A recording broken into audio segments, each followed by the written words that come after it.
Ang internet ay kinokontrol ng 14 na tao na may 7 susi. Nangungunang setyo katotohanan na magpapagulo sa iyong isip, ang katotohanan.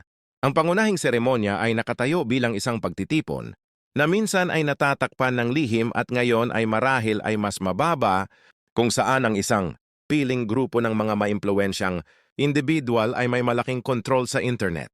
Gaya ng tinukoy ng The Guardian, ang 7 piniling eksperto sa seguridad na ito ay nagpupulong kada quarter, bawat isa ay nagtataglay ng natatanging digital key.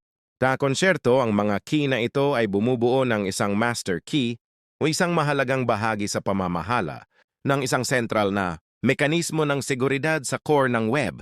Ang husay ng mga ekspertong ito ay umaabot sa isang eksklusibong domain, ang Domain Name System, DNS, ang komprehensibong direktoryo ng lahat ng entity sa internet.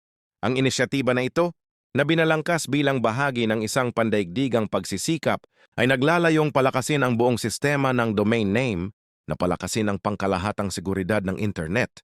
Sa kanilang mga panapanahong pagpupulong, sistematikong tinutukoy at inaalis ng mga ekspertong ito ang mga mapanlinlang at mapanganib na web address na nag-aambag sa patuloy na pagsisikap na mapanatili ang integridad ng digital landscape.